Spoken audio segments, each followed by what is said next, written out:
Welcome to your High Vibe Business. I'm Laura Di Franco. And I'm Donnie Bovine. And we are here to help you create your badass high vibe business. What does it mean to have a high vibe business? It's that business you're excited about. It lights you up and it helps you unleash that inner badass and really go for it. You are a lover and a warrior, and you're here to change the world with your business. We will give you the strategy and resources you need to take this all to the next level. You shouldn't do this alone. Start hanging out with other badass entrepreneurs and watch how fast your business grows. You guys, Donnie Bovine runs a successful coaching and speaking business, and he's spent over 2 decades mastering sales. And Laura Di Franco is an expert healer, 2 times business owner, 6-time published author, and spoken word poet. Together, we're here to help you create your high vibe business.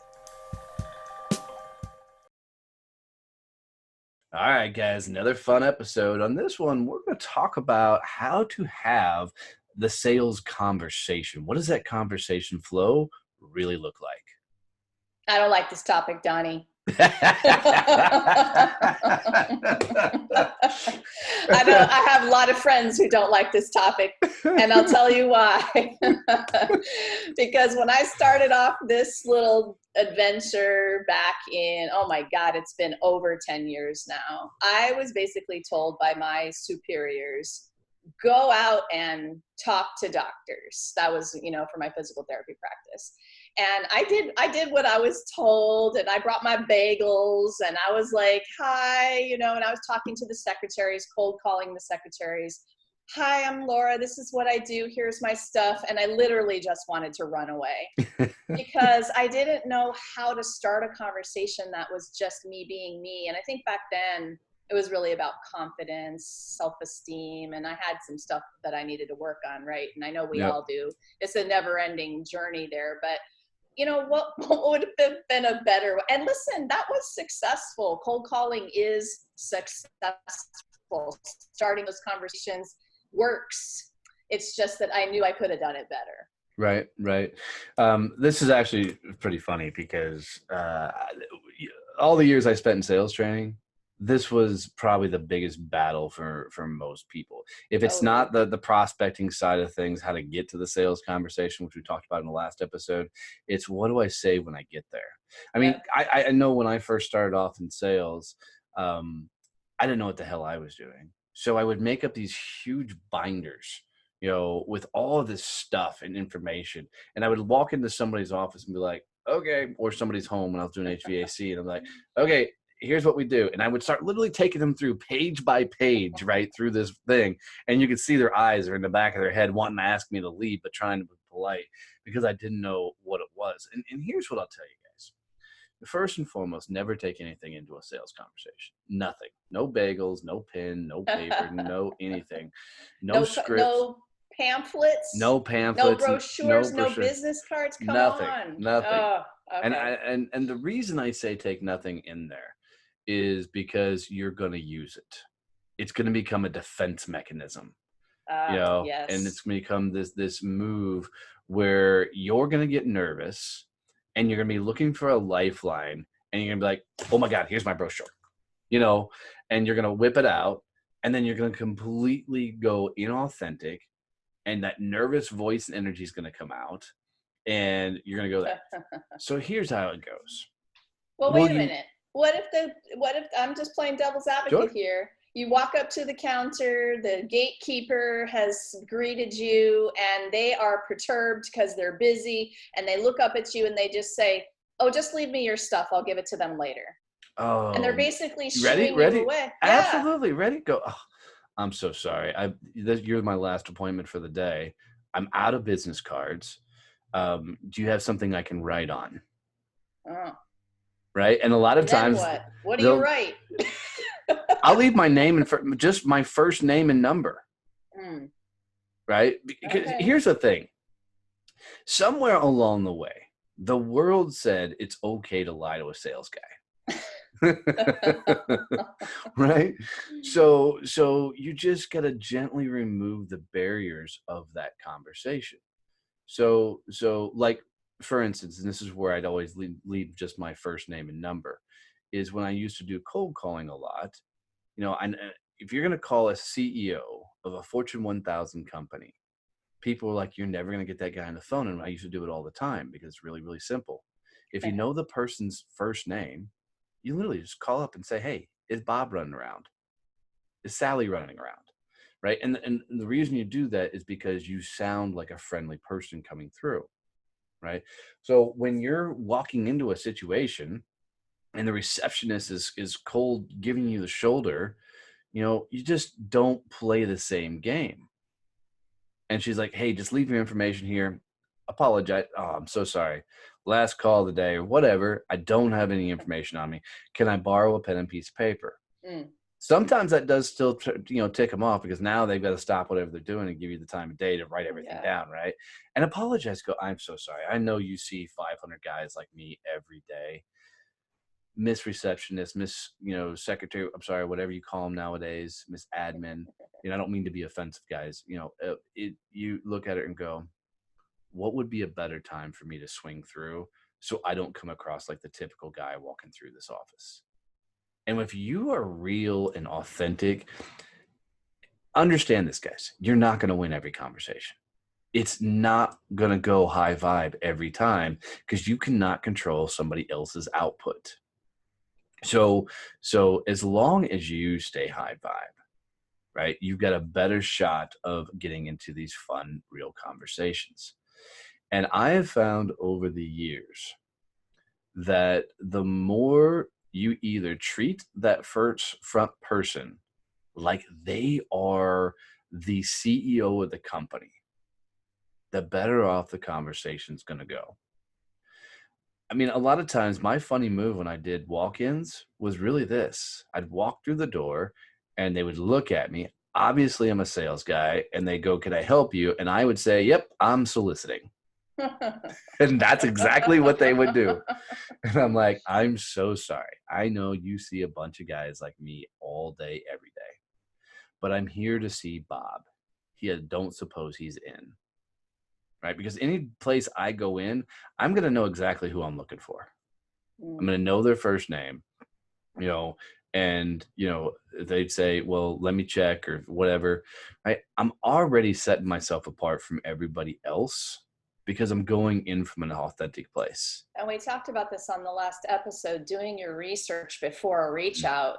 And that's what this is too. You got to know who it is, and you have to have a little bit of info so that you stand out from all the rest of those people that walked in and didn't have any info. Yeah, I mean, and then the same thing goes for even if you're selling, to just one individual and you're starting that conversation off, do a little homework before that conversation starts.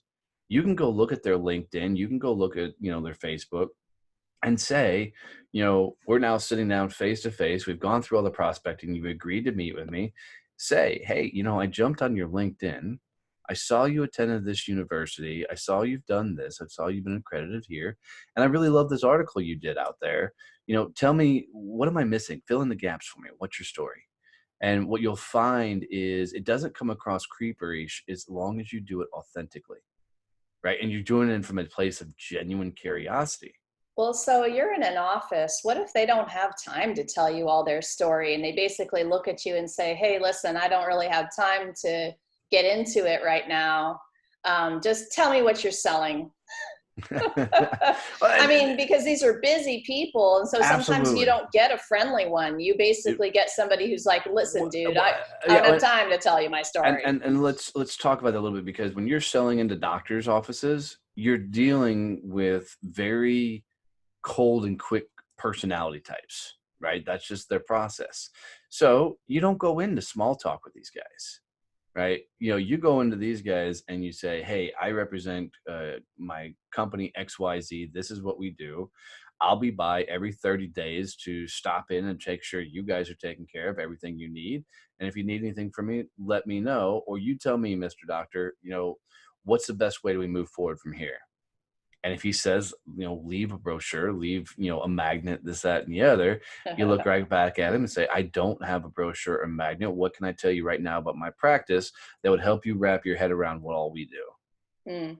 And you put it back in their court respectfully and quickly, and you match them with equal business stature. Okay. And in doctor sales, that milk run is very, very, very important, because everybody knows in doctor sales, it's hardly ever the doctor that makes the final call of who goes where. It's usually that freaking middle management, office manager person that does the final thing. You just got to get the nod from the doctor or whatever else to be able to have those further conversations.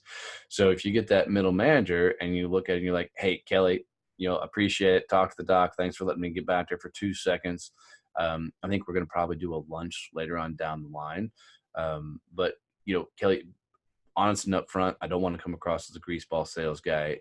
What's the steps for me to constantly stay in touch with you? Because I'm going to come back. I'm going to come through probably every 30 days to say hi and hello. How do I make sure I'm not a pest? And they'll tell you. But the part of the problem is don't try and hide what you're doing. Don't try and play some game that you're not coming back. Don't try and be the opposite of what everybody else is out there.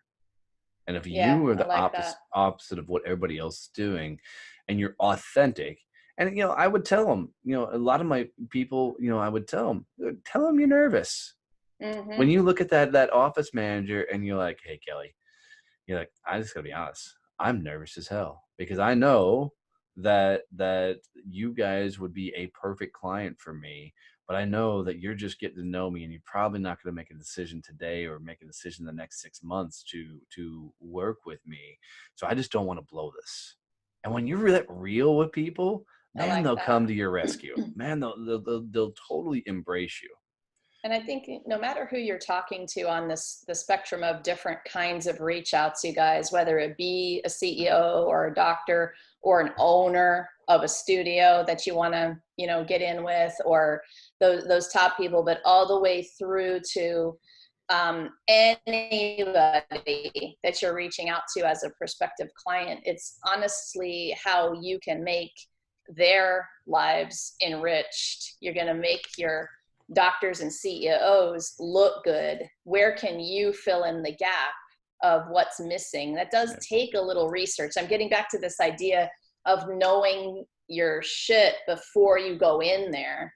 But also for anybody you're reaching out to, we don't have to be talking about the CEOs here. Yeah. We could be talking about, a stay-at-home mom who needs your services badly, and you've reached out to that person, as a possible client. And it's like, well, where can you fill in the gap of what's missing in their life to make that life better?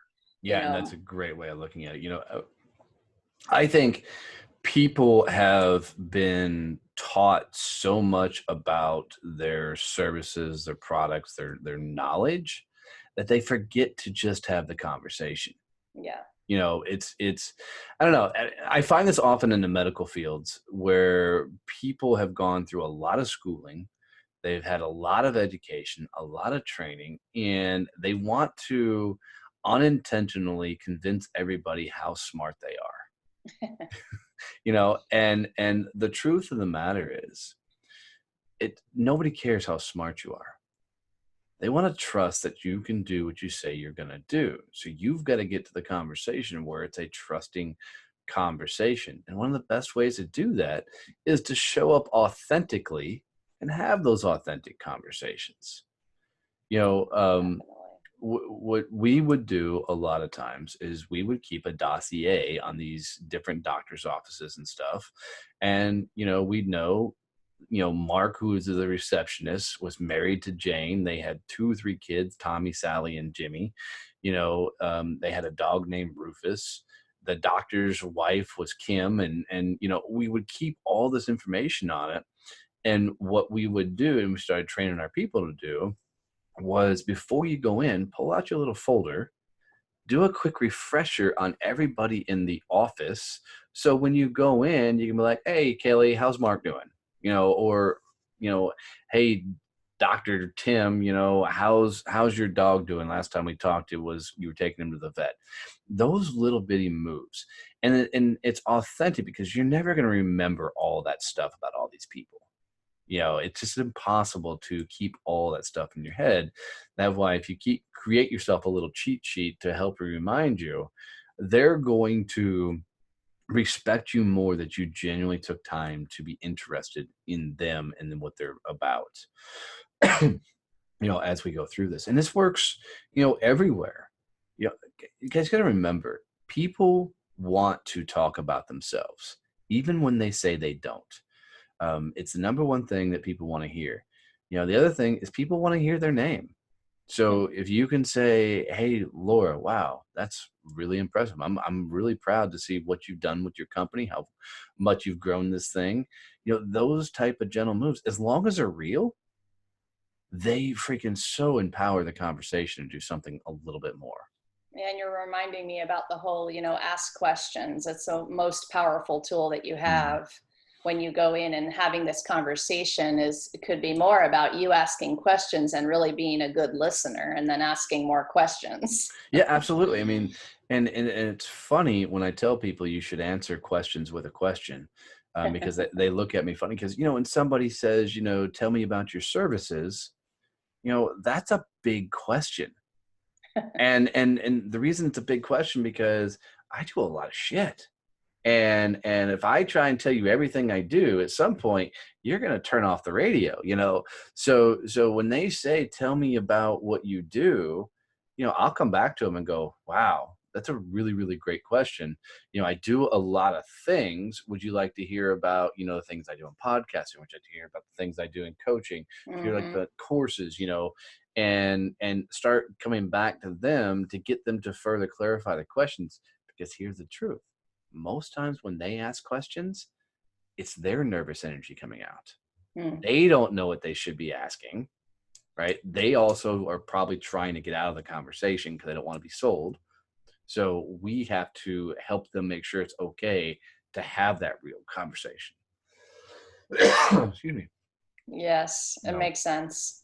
and you know, this all stems back to is every conversation is going to be a little bit different, but they're all going to have the same flow. They're all going to start similar, and they're all going to have a middle part the same, and they're all going to freaking close out the same. You know, so what you need to do is figure out what are my key questions that I need to make sure I get in on every sales conversation. Hmm. You know, and people are like, which we'll talk about here in a second. You know, how do you get to the part of the sale where you know, get them to say yes or no they want to move forward with business? And I'll tell you guys, it's a gut call. When you feel the right moment, right now, you go in, you start transitioning into the closure side of that sales conversation. You know, but I can talk about this topic for hours, and we're going to do another episode Yes, it's worth another one. where we're going to talk about you know, how do you assume control and getting to the close in the sales call. So guys, if you got Nice. any value out of this, do me a favor and you know, share this out with a friend. You know, we're picking up a ton of listeners in here. It's a lot of fun. We're getting a lot of reviews on the different platforms, and we really appreciate that, guys. It makes us feel good when you guys send that back, your kind words and stuff to us. So share us out and you know, come join and hang out with us. Yes, thank you for those reviews, you guys. And you want to take it all to the next level, come visit yourhighvibebiz.com. And there's a great free mindset training there. There's some information about our online masterminds. We would love for you guys to visit the website.